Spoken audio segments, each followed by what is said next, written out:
The dust swirled across the barren street of Willits, California, as Clara Griffith stood at her husband's fresh grave, the mourning veil doing little to hide the emptiness in her eyes. The gold rush of 1852 had brought them west with promises of fortune, but all it had delivered was a wooden box in the ground and a widow's grief that cut deeper than any knife. Clara clutched a single wilted wildflower in her trembling hand, its petals falling to the dirt like the tears she could no longer shed. 3 months since typhoid had taken Thomas, and the pain hadn't dulled, it had only hardened into something more dangerous: resolve. "I want to die," she whispered to the weathered headstone, her words carried away by the merciless wind that swept through the cemetery on the hill overlooking the small mining town. "Then live till you want to again." The voice behind her was deep, steady as the mountains that surrounded the valley. Clara turned, startled by both the intrusion and the audacity of the statement. He stood tall against the setting sun, hat in hand out of respect for the dead. Dusty trail clothes marked him as a traveler, but the quiet dignity in his stance suggested he wasn't just another drifter passing through. The silver badge pinned to his vest caught the fading light. "I don't recall asking for your counsel, sir," Clara replied, her voice brittle with grief and indignation. "Wasn't offering counsel, madam, just speaking truth." He placed his hat back on his head, shadowing eyes that had seen too much of death themselves. "Name's Daniel Walsh. New marshal in town." "Well, Marshal Walsh, I don't need the law's protection anymore, not when everything worth protecting is already gone." She turned back to the grave, dismissing him, but Daniel didn't leave. Instead, he stepped forward, standing beside her at a respectful distance. "My mother said something similar when my father died. Took her 2 years to smile again, but when she did, it meant something." "And did that platitude comfort her while she waited those 2 years?" Clara asked sharply. "No, madam, nothing comforted her." He studied the horizon where the sun was slipping behind the mountains. But she kept breathing anyway, and one day breathing wasn't quite so painful. Clara gripped her shawl tighter around her shoulders, shutting out both the evening chill and his words. "Good day, Marshal." As she walked down the path leading back to town, she could feel his eyes on her back. Not with the hungry gaze of men who'd already begun circling a woman alone in a mining town, but with something she couldn't name, something that made her more uncomfortable than their leers ever could. Understanding. Clara's small dress shop sat on the edge of Willits Main Street, far enough from the saloon to avoid most of the trouble, but close enough to catch the business of miners who needed mending or the occasional wife who'd followed her husband west. The wooden sign reading "Griffith Dressmaking" creaked in the wind as she unlocked the door. The bell above jingled, announcing her entry into an empty shop. Thomas had built her this place with the first of his mining profits, before the claim went dry and he took to carpentry to make ends meet. Before the fever took him, she moved behind the counter, running her fingers over the ledger. $20 in outstanding debts from miners who'd likely moved on, $12 in the tin box beneath the floorboard, and rent due in 3 days. The knock at the door came as she was lighting the lamp. Clara considered ignoring it. The shop was clearly closed, but when it came again, more insistent, she sighed and moved to answer. Marshal Walsh stood on her porch, hat in hand once more. "I'm closed, Marshal. Not here for business, Mrs. Griffith." He cleared his throat. "Town council asked me to check on you, said you haven't been to church in weeks. The town council should mind their own affairs." He nodded, as if he'd expected nothing less. "They also mentioned you might be struggling with the shop. Said your husband left some debts." Clara's cheeks burned. "My husband left no debts. It's the customers who owe me." She moved to close the door. "Good evening." Daniel's boot stopped the door from closing. There's a position open at the schoolhouse. Teacher took ill and is heading back east. Council thought with your education. My education is none of the council's concern either. But Clara hesitated. Teaching had been her passion once before she'd followed Thomas West. When does the position need to be filled? Monday next. Pays $30 a month. It was less than she made from the shop in good months, but more reliable than waiting for miners to pay their bills. Still, it felt like admitting defeat, like one more piece of the life she'd built with Thomas slipping away. I'll consider it, she said finally, her pride warring with practicality. Daniel nodded, seeming to understand the concession it had cost her. That's all anyone can ask. He stepped back from the door. Good night, Mrs. Griffith. As he walked away, Clara noticed a folded piece of paper on her doorstep. She picked it up. $10, wrapped in a note with a list of names. Advance from parents for school supplies. The marshal's neat handwriting explained. They're expecting you Monday. Clara's first impulse was to run after him and thrust the money back into his hands. Her second was to sink to her knees in grateful tears. She did neither, simply standing in the doorway watching his figure disappear down the darkening street. Monday came with a crisp autumn chill. Clara arrived at the schoolhouse an hour early, her arms laden with primers and chalk. The one-room building sat at the edge of town, its white paint peeling but its foundation solid. Inside, rows of rough-hewn benches faced a teacher's desk on a small platform. She was arranging books when the door creaked open. Marshal Walsh stood in the doorway, flanked by a thin girl of about 10 with his same serious eyes. Mrs. Griffith, this is Sarah. He nudged the child forward gently. My niece. She's staying with me while her parents settle in Oregon. The girl gave a small curtsy, her calico dress worn but clean. Pleased to meet you, madam, Clara smiled despite herself. The pleasure is mine, Sarah. You're early for class. Uncle Daniel has to make his rounds, the girl explained. He said I should come help you prepare. Daniel shifted uncomfortably under Clara's questioning gaze. Town council thought it best she start right away. Girl her age needs schooling. Clara wasn't fooled.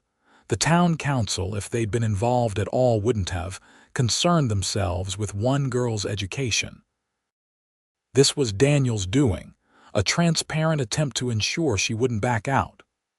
Well, Sarah, you can help me write the day's lessons on the slate, Clara said, gesturing the girl inside. To Daniel, she added more quietly, a clever ruse, Marshal, sending a child I can't disappoint.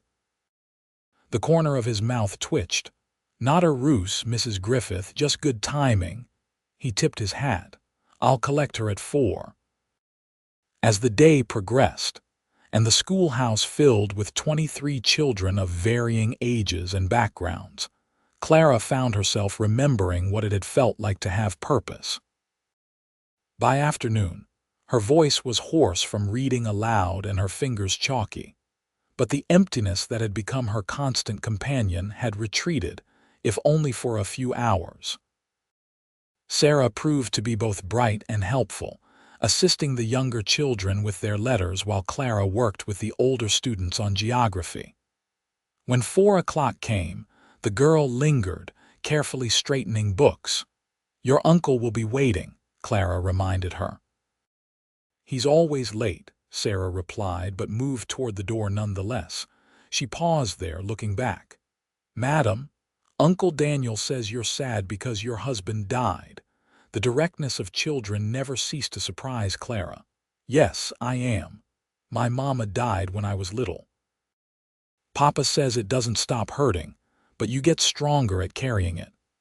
Before Clara could respond, the door opened and Daniel appeared.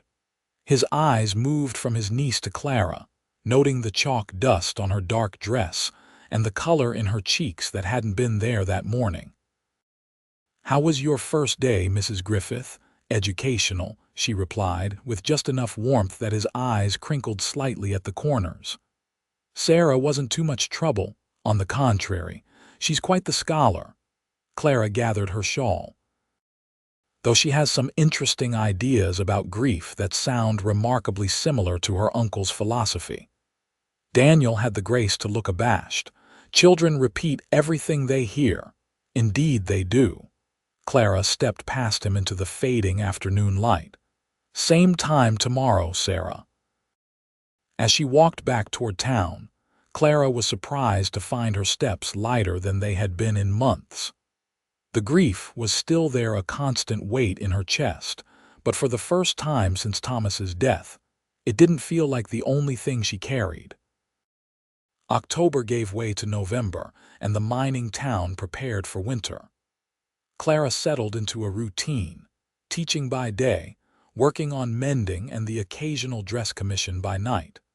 The school salary allowed her to keep the shop, though she'd shortened its hours to Saturdays only.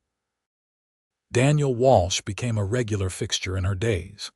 He appeared each morning with Sarah, often bringing an apple or a handful of late wildflowers from Sarah for the teacher's desk.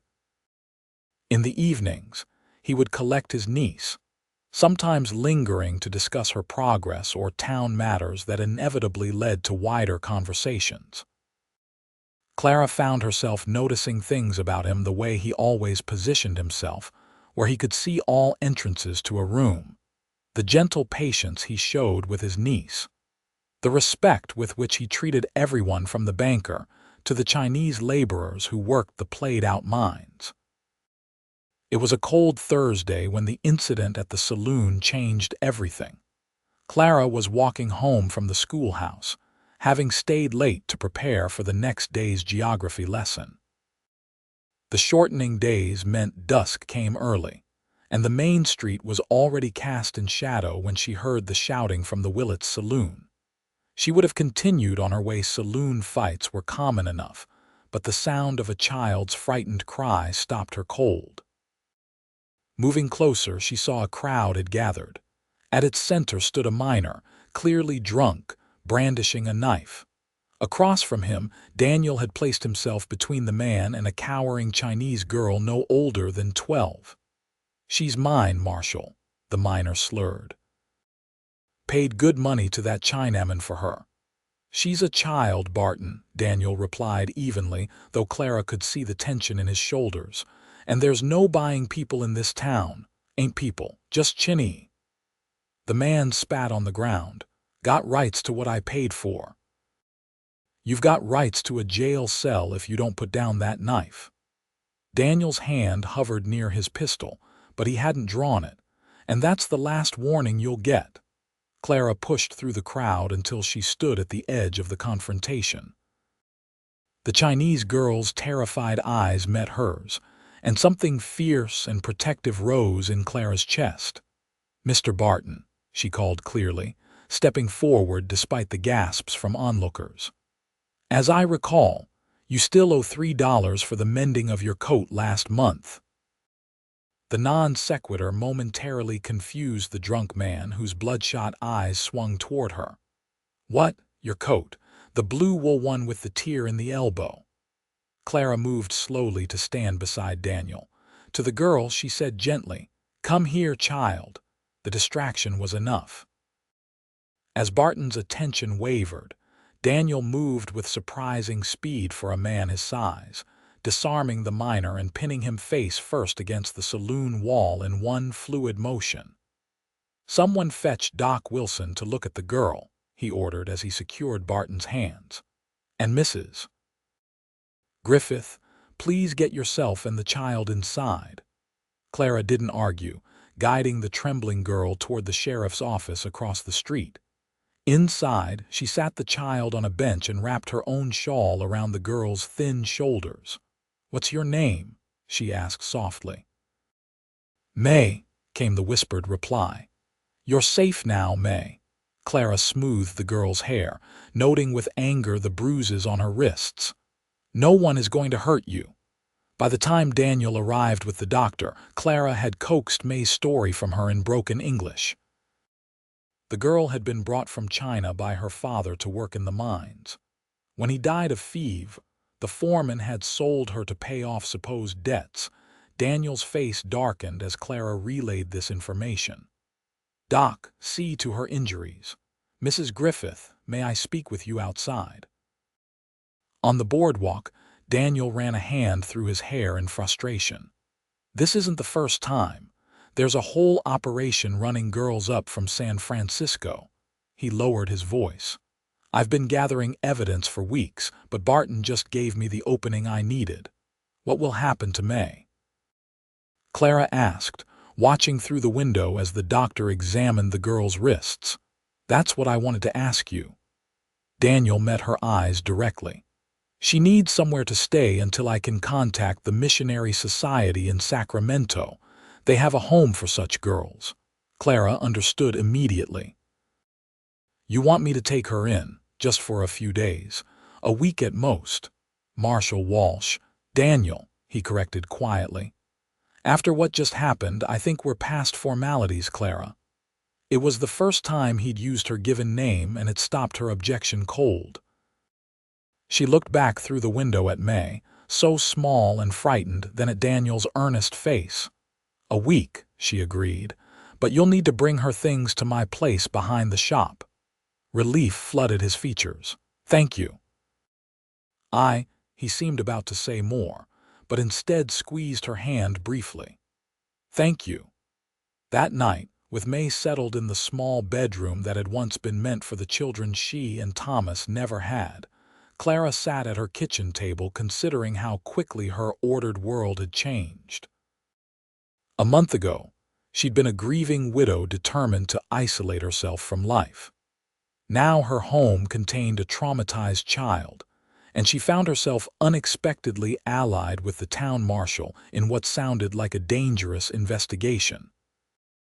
More disturbing still was the realization that when Daniel had called her Clara, something long dormant had stirred within her, something that felt dangerously like hope. She pushed the thought away firmly. Thomas had been dead less than 6 months. To even think of another man was a betrayal of his memory.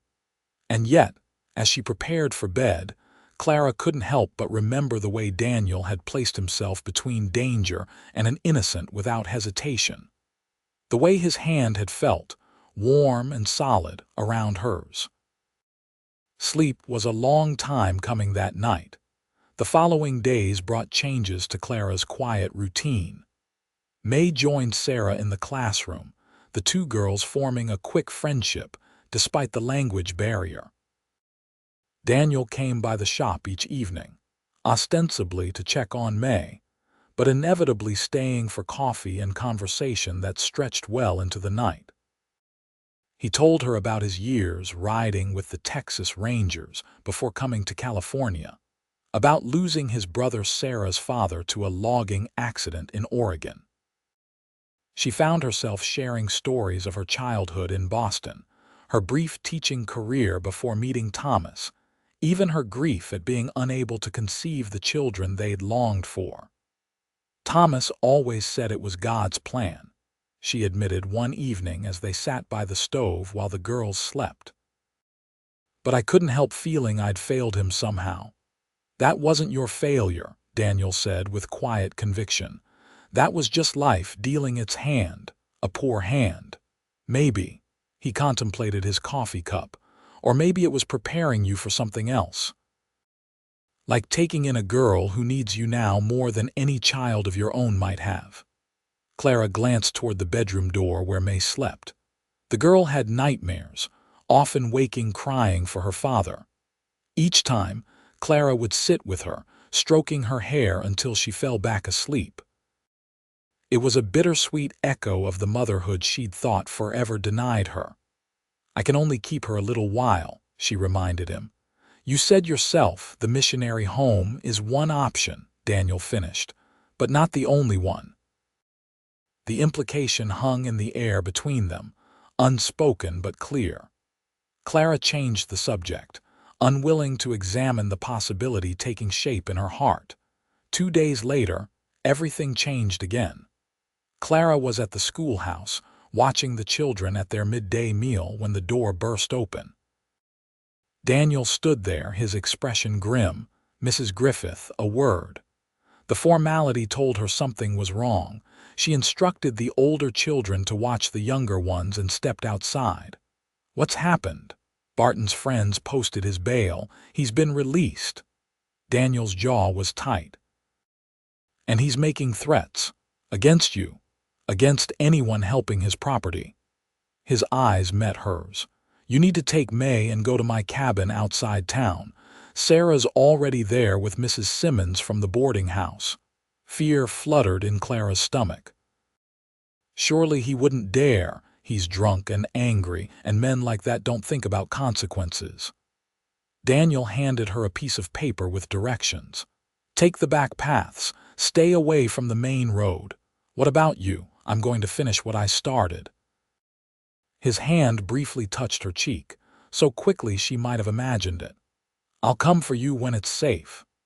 Before she could respond, he turned and strode back toward town, his shoulders set with determination that did nothing to ease her growing dread. Clara didn't hesitate. She returned to the classroom, announced an early dismissal due to her sudden illness, and took May directly to her shop to gather essentials. They slipped out the back, following the narrow paths that wound through the scrubby hills behind Willits. Daniel's cabin was modest but sturdy, built in a small clearing backed by pine trees. Sarah ran out to meet them, followed by a gray-haired woman Clara recognized from town. Uncle Daniel said you'd come, Sarah said, taking May's hand. I showed Mrs. Simmons where he keeps the rifle, just in case. The matter-of-fact way the child spoke of possible danger made Clara's heart ache. What kind of world had they created where children discussed firearms as casually as dolls inside? The cabin reflected its owner, practical, unadorned, but with surprising touches of comfort. Handmade quilts covered the two beds. Bookshelves lined one wall, filled with volumes ranging from law texts to poetry. A rocking chair sat by the stone fireplace, a half-whittled piece of wood and knife resting on its seat. Mrs. Simmons proved to be a calm, capable ally, keeping the girls occupied with chores and stories as the afternoon stretched into evening with no sign of Daniel. When darkness fell, she insisted Clara eat something, though her stomach was too knotted with worry to manage more than a few bites. He knows what he's doing, that one, the older woman assured her as they washed dishes. Seen his kind before, men who wear the badge because they believe in something bigger than themselves. That's what concerns me, Clara replied softly. Men who believe in causes often forget to protect themselves. Night deepened around the cabin. Mrs. Simmons took the girls to bed in the small second room while Clara kept vigil by the window, watching the path that led back to town. Every sound, a branch creaking, an owl calling, made her start, eyes straining to see through the darkness. It was past midnight when she heard hoofbeats approaching. Clara reached for the rifle. Mrs. Simmons had loaded and left by the door, her hands trembling slightly as she positioned herself beside the window. The rider dismounted in a fluid motion that she recognized immediately. Relief flooded through her as Daniel's familiar form moved toward the cabin. She set down the rifle and opened the door. The relief turned to horror as he stepped into the lamplight. Blood matted his hair on one side, and he moved with the careful precision of a man in pain. My God, Daniel, she reached for him as he stumbled slightly. I'm all right, he insisted, though he leaned heavily on her as she guided him to a chair. Just a graze. Looks worse than it is. Clara fetched water and clean cloths, her hands gentle but firm as she cleaned the wound. It was indeed a graze. The bullet had torn a furrow along his temple, but hadn't penetrated, though it had bled profusely, as head wounds tend to do. What happened? She asked as she worked. Daniel winced as she dabbed at the dried blood. Barton and 3 others thought they'd ambush me on my evening rounds. Didn't count on Deputy Miller following at a distance like I'd asked. Are they? Barton's dead. Others are in cells. His eyes, tired but clear, found hers. It's over, Clara. The girls are safe. And you nearly weren't. Her voice caught, surprising her with its intensity. You could have been killed. Occupational hazard. His attempt at lightness faltered when he saw her expression. More softly, he added, I'd do it again, for them, for you. Clara's hand stilled against his temple. In that moment, with his blood still warm on her fingers and his eyes steady on hers, something shifted between them, an acknowledgement of feelings that had been growing despite all her attempts to deny them. Don't, she whispered, though whether she was asking him not to risk himself again or not to make her feel things she wasn't ready for, she couldn't have said. Daniel reached up, covering her hand with his own. Clara. Just her name, spoken with such tenderness it broke something loose inside her. Before she could think better of it, Clara leaned forward and pressed her lips to his forehead, just above the wound. Don't scare me like that again, she murmured against his skin. His hand came up to cup the back of her neck, keeping her close for just a moment longer than propriety allowed. When she straightened, his eyes held a promise that both frightened and exhilarated her. I'll try my best, he said simply. The events of that night changed Clara's relationship with Daniel in ways both subtle and profound. Though nothing improper passed between them, he was too honorable, and she still too bound by grief for that. There was a new ease in their interactions, a tacit understanding that something was growing between them that neither was ready to name. November gave way to December, bringing colder weather and preparations for Christmas. The town of Willits, relieved by the removal of Barton and his associates, embraced the holiday spirit with unusual enthusiasm. The schoolhouse was decorated with paper chains and pine boughs, and plans were made for a Christmas pageant. Through it all, the question of May's future remained unresolved. Daniel had indeed contacted the Missionary Society, but travel in winter was difficult, and their representatives wouldn't arrive until spring. In the meantime, May remained with Clara, gradually losing her haunted look as she settled into the rhythm of school and home. She's flourishing with you, Daniel observed one Sunday afternoon as they watched May and Sarah building a snow fort behind the cabin. He had taken to bringing both girls out to his place on weekends, and Clara often joined them, ostensibly to help with lessons but increasingly because it felt like the most natural place for her to be. Children are resilient, Clara replied, though she couldn't deny the pride she felt watching May laugh something that had seemed impossible just weeks before. Clara. Daniel's voice had that serious quality that always made her pay attention. I've been thinking about May's situation. The missionary home isn't right for her. He turned to face her fully. You know it as well as I do. Clara did know. The thought of sending May away had become increasingly painful, but she'd seen no alternative. A widow living alone could hardly adopt a child, especially one from a different culture.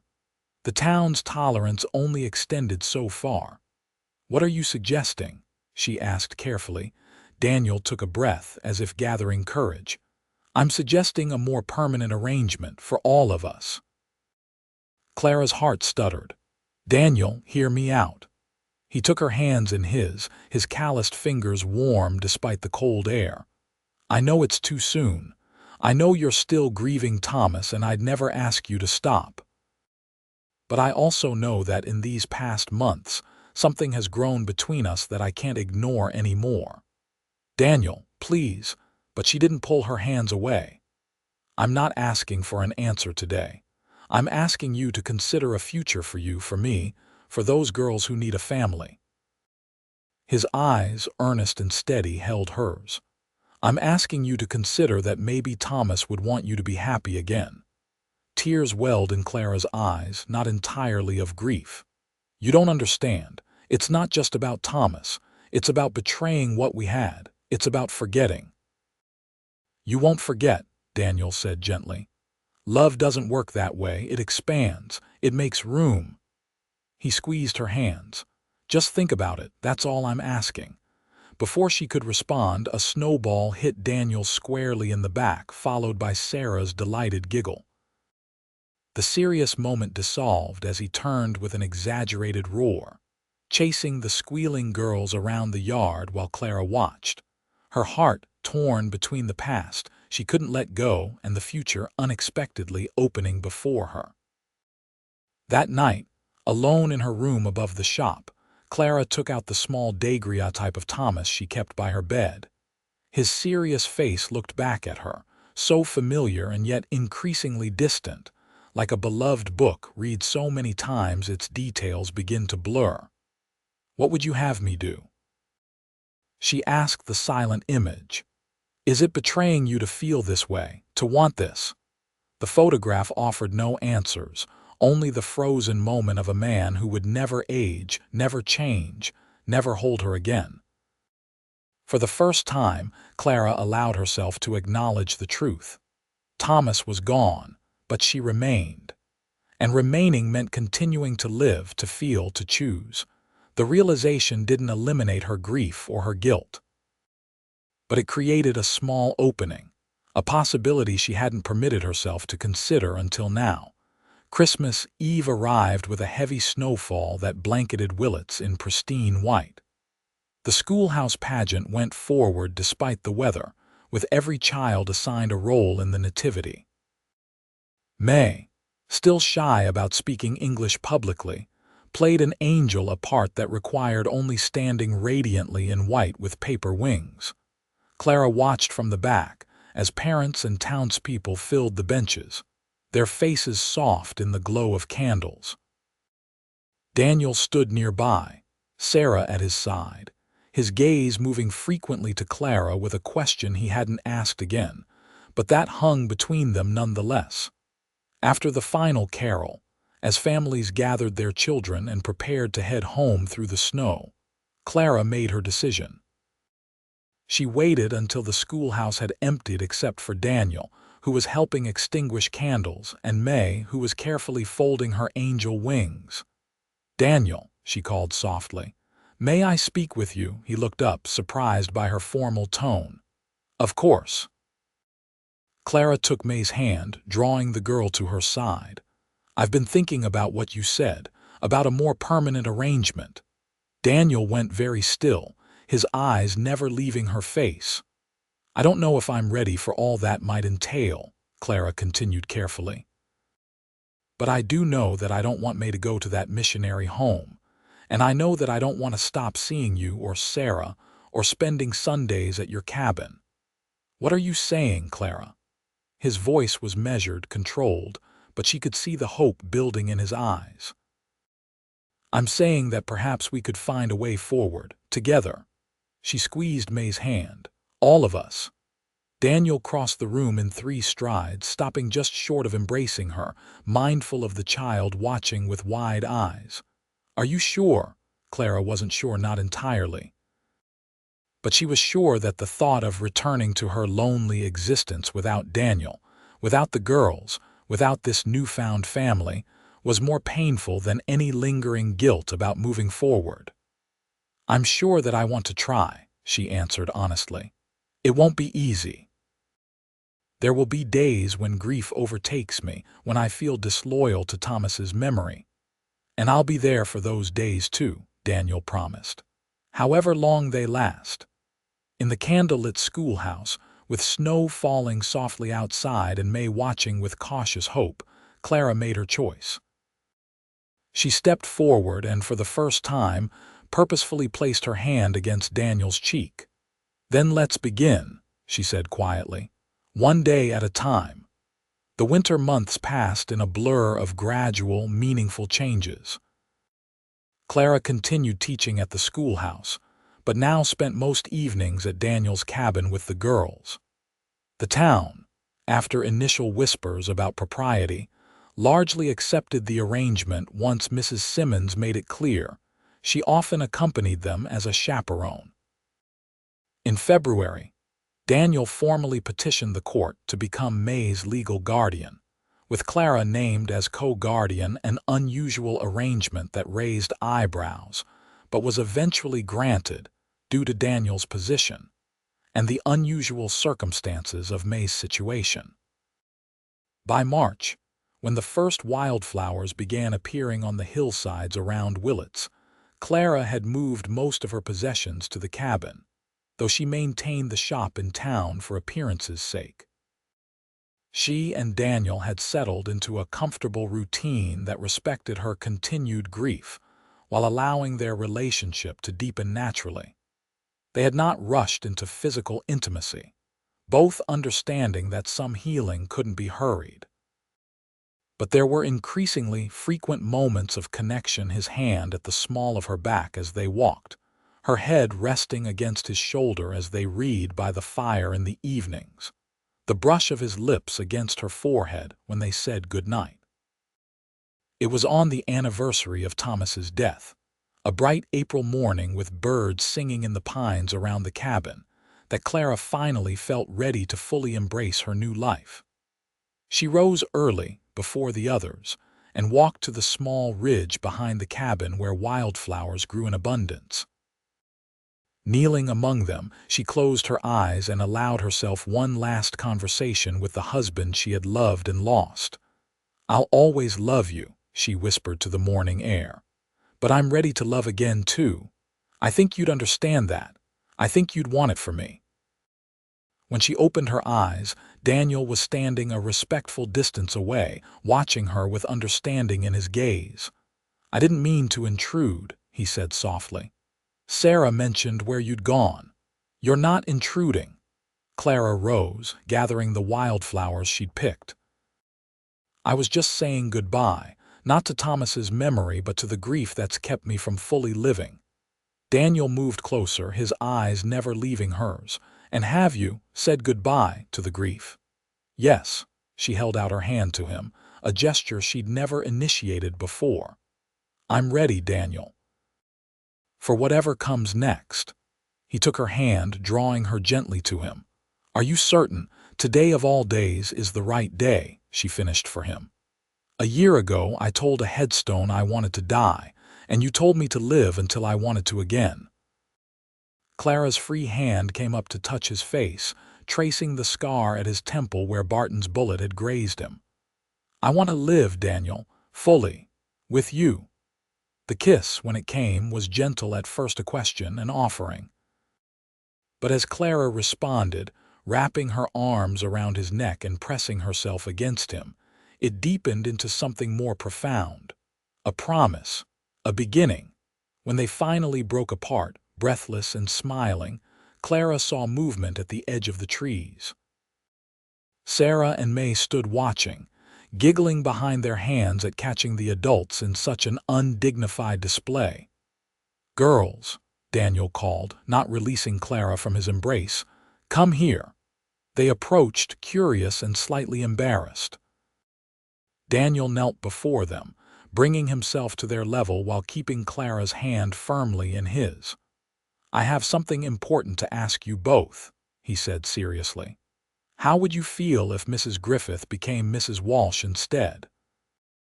The girls exchanged glances before Sarah spoke with typical directness. "Does that mean we'd all live together forever, like a real family?"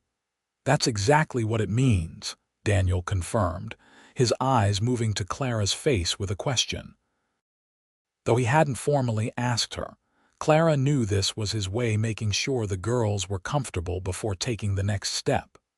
Her heart swelled with love for this man who considered everyone's feelings, who had patiently waited until she was ready. "I think," Clara said, addressing both Daniel and the girls, "that sounds like the most wonderful idea I've ever heard." May, who had been quiet, suddenly stepped forward and wrapped her arms around Clara's waist. "Does that mean I can call you Mother?" she asked in her still accented English.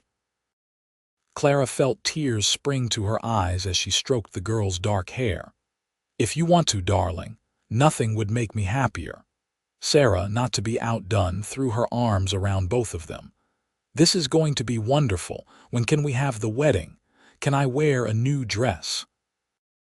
"Can May and I be flower girls?" Daniel laughed, rising to join the embrace that now included all four of them. "One thing at a time, Sarah. I haven't even properly asked yet." "Then ask," Clara said softly, her eyes meeting his over the girls' heads. "Ask me properly, Daniel Walsh." With a solemnity that made even the irrepressible Sarah quiet down, Daniel took Clara's hand once more. "Clara Griffith, you came back from the darkest place a person can go. You opened your heart when it would have been easier to keep it closed. You gave these girls and me a family when we thought we'd never have one again." He paused, his eyes reflecting all the love and admiration he felt. "Will you marry me? Will you make this family official?" "Yes," Clara answered without hesitation. "Yes, I will." The wedding took place in June, when the hills around Willits were ablaze with wildflowers. The entire town turned out for the occasion, even those who had initially disapproved of the relationship. Clara wore a simple gown of ivory silk that she had sewn herself, with flowers in her hair instead of a veil. Daniel looked uncommonly handsome in a new black suit, his badge polished to a shine on his chest. True to their wish, Sarah and May served as flower girls, scattering petals along the church aisle with such enthusiasm that several guests found blooms in their shoes for days afterward. Mrs. Simmons sat in the front row, dabbing at her eyes and declaring to anyone who would listen that she'd known all along those two were meant for each other. When the Reverend pronounced them husband and wife, Daniel's kiss was restrained but full of promise for later, when they would be alone. The reception in the town square lasted well into the evening, with dancing and enough food to feed twice the population of Willits. As twilight fell and lanterns were lit around the square, Clara found a quiet moment with her new husband away from the celebration. "Are you happy?" Daniel asked, his arm around her waist as they watched the townspeople dancing. "Happier than I ever thought I'd be again," she answered truthfully. "There was a time when I couldn't imagine feeling anything but grief. You changed that." "You changed it yourself," he corrected gently. "I just reminded you it was possible." Clara turned in his arms to face him. "Either way, I'm grateful. For you, for the girls, for this second chance at happiness." Daniel's eyes grew serious. "I'll never try to replace what you had with Thomas. That was your first love, and it will always be part of you." "And I wouldn't want you to try," Clara assured him. "What we have is different, not better or worse, just ours." She reached up to trace the line of his jaw. "I loved him with all my heart, and now I love you with all of it too." The heart expands. It makes room. "My own words coming back to me," he smiled, leaning down to kiss her. They were interrupted by Sarah and May, who came running up with demands that the newly married couple join the dancing. As Daniel whirled Clara around the square, both girls clapping in delight, she caught a glimpse of her reflection in the window of the general store. The woman looking back at her was transformed from the grief-stricken widow who had stood at a grave last autumn. This woman had color in her cheeks, light in her eyes, and the unmistakable glow of someone who had found her way back to life. Later that night, after the celebrations had ended and the girls were settled in Mrs. Simmons' care for the weekend, Clara and Daniel returned to the cabin that was now truly their home. In the privacy of their bedroom, with moonlight spilling through the windows, they consummated their marriage with a tenderness and passion that left them both breathless. "I love you, Clara Walsh," Daniel murmured as they lay entwined afterward. "I think I've loved you since that first day in the cemetery when you were so fiercely determined to hold onto your grief." Clara propped herself on one elbow, looking down at his beloved face. "I think perhaps I began loving you that day too, though I wasn't ready to admit it." She traced the scar at his temple. "When you told me to live until I wanted to again." "And do you?" he asked, pulling her closer. "Want to live again?" "With all my heart," she answered, settling against him. "For as long as we have." The years that followed brought challenges and joys in equal measure. Daniel continued as Marshal of Willits until 1860, when he accepted a position with the newly formed Pony Express that allowed him to be home more regularly. Clara divided her time between teaching and expanding her dressmaking business, which grew to become one of the most respected establishments in Mendocino County. May and Sarah blossomed under their care, growing into confident young women with bright futures. In 1865, after the end of the Civil War, the family welcomed another addition, a son they named Thomas Daniel, honoring both the past and the present. On warm summer evenings, they would often sit on the porch of the larger home they eventually built, watching their children play in the yard while the sun set behind the California mountains. In those moments, Clara would sometimes think of that desperate day at the cemetery when she had whispered her desire to die. "What are you thinking about?" Daniel would ask, noticing her contemplative expression, and Clara would smile, taking his hand in hers. "I'm thinking that I'm glad I lived long enough to want to again." In later years, as their children grew and had families of their own, Clara would share her story with young widows or others suffering profound grief. "The heart is more resilient than we know," she would tell them. "And love, once learned, is never truly forgotten, only transformed." By the time she and Daniel celebrated their 30th wedding anniversary in 1882, surrounded by children, grandchildren, and the friends who had become family, Clara had long since made peace with her journey. The grief that had once threatened to consume her had become just one thread in the rich tapestry of her life, a life filled with more love and joy than she had ever dared to hope for on that dusty day, when a steady voice had offered her the possibility of tomorrow. And when asked the secret to their enduring happiness, Daniel would always give the same answer, his eyes finding Clara's across the room with the same tenderness they had shown that first day. "We learned that endings are just beginnings in disguise. And that sometimes the greatest act of love is to live fully again."